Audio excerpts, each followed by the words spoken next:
మన next question Satish అడుగుతున్నారు. Seeking your guidance on FD plus OD investment strategy. Hi Sagar, thanks for the consistent knowledge sharing and guidance. I would appreciate you to advise on this investment strategy. Although I primarily invest in equities, I also have a significant amount in FDs. Given the current low FD interest rates after accounting for inflation, the real returns on maturity is quite limited. I recently came across an idea taking an overdraft against an FD and invest that borrowed money of that FD amount in a low risk options like arbitrage fund or a short duration mutual funds with an aim of generating a better overall return. For example, if I create an FD for 20 lakhs and avail a OD of around 80% against it, which type of funds would you consider most suitable for this strategy? Do you think this is a sensible approach? And what are the key risks or factors I should be aware of? I hope I have explained the question clearly. Yeah. క్లియర్గానే explain చేస్తారండి. మీకు ఈ calculation క్లియర్గా అర్థం అవ్వడం కోసం చెప్పి ఓరల్గా కాకుండా ఎక్సెల్లో నెంబర్స్ ప్లేస్ చేసి మీకు ఎక్స్ప్లెయిన్ చేయడానికి అయితే ప్రయత్నిస్తా అండి. మీరు ఎఫ్డీలోని ఇంట్రెస్ట్ రేట్ లెట్స్ సే 6.5% మీకు వర్క్ అవుతున్నట్టయితే మీరు 30% ట్యాక్స్ బ్రాకెట్లో ఉన్నట్టయితే మీకు పోస్ట్ ట్యాక్స్ 4.47% రిటర్న్ అయితే వర్క్ అవుతుంది.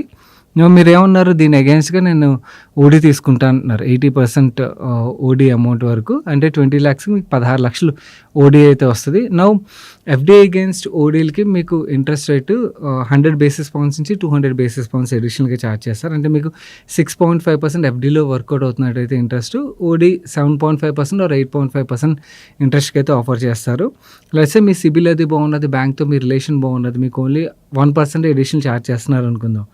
ఇన్ దట్ కేస్ మీకు యాన్యువల్ బేసిస్లోని ఈ 16 lakhsకి 1,20,000 rupees ఇంట్రెస్ట్ కాస్ట్ అయితే పడుతుంది. సో మీరు ఎక్కడ ఇన్వెస్ట్ చేసినా కూడా ఈ ఇంట్రెస్ట్ కాస్ట్ కన్నా ఎక్కువ రిటర్న్ జనరేట్ అయితేనే you will make money. Simple maths కదా. లెట్స్ సే మీరు అన్నట్టుగా ఈ 16 lakhs మీరు ఆర్బిట్రేజ్ ఫండ్లో ఇన్వెస్ట్ చేశారనుకోండి, మీకు ఆర్బిట్రేజ్ ఫండ్లో వర్కౌట్ అయ్యే రిటర్న్ 6% అయితే వర్కౌట్ అవుతుంది. సో ఆర్బిట్రేజ్ ఫండ్లో మనకు వచ్చే రిటర్న్ పోస్ట్ ట్యాక్స్ తీసుకున్నట్టయితే 96,000 rupees అయితే మనకి పోస్ట్ ట్యాక్స్ రిటర్న్ వర్కౌట్ అవుతుంది. అండ్ ఇంట్రెస్ట్ మనకు పడేది 1,20,000 rupees. అంటే మనం యాక్చువల్లీ ఈ స్ట్రాటజీ ద్వారా సంపాదించేదానికన్నా కూడా మనకు కాస్ట్ ఎక్కువ పడుతుంది. సో మీ FD return post tax work out అవుతుంది 4.47 కదా, ఈ స్ట్రాటజీ వల్ల దాన్ని 3.27% తగ్గించేస్తారు. ఓకే, సో ఈ స్ట్రాటజీ వర్కౌట్ అవుతుంది. నార్మల్లీ మనకి ఈ స్ట్రాటజీ ఎప్పుడు వర్క్ అవుతుందంటే మనం ఏదైతే ఇంట్రెస్ట్ కాస్ట్ పే చేస్తామో దానికన్నా కూడా మనం ఇన్వెస్ట్ చేసే చోట మనకి 200 నుంచి 300 basis points additional return generate అవుతుంది అనుకోండి. ఇన్ దట్ కేస్ ఈ స్ట్రాటజీస్ వర్క్ అవుతాయి. మనం యాక్చువల్లీ ఇంట్రెస్ట్ కాస్ట్ పే చేసేదానికన్నా రిటర్న్ తక్కువ జనరేట్ చేస్తున్నాం అనుకోండి, will be at loss. Okay, ఈ స్ట్రాటజీలో you will be at loss. దానికన్నా కూడా నా సజెషన్ ఏంటి, ఈ ఓడీలు అవి తీసుకునే దానికన్నా కూడా ఎఫ్డి మనీని మీరు ఆర్బిట్రేజ్ ఫండ్లో పెట్టారనుకోండి, మీకు 6% రేట్ ఆఫ్ రిటర్న్ వర్కౌట్ అవుతుంది కదా. ఎఫ్డి కన్నా తక్కువే రేట్ ఆఫ్ రిటర్న్ వర్కౌట్ అవుతుంది. కాకపోతే ఆర్బిట్రేజ్ ఫండ్లోని మీకు 1,25,000 వరకు క్యాపిటల్ గెయిన్ ట్యాక్స్ ఉండదు. మీకు ఇంట్రెస్ట్ వర్కౌట్ అయితే 1,20,000 per annum వర్కౌట్ అవుతుంది. 1,20,000 అంటే మీకు ఆ 1,25,000 కన్నా కూడా తక్కువ కదా.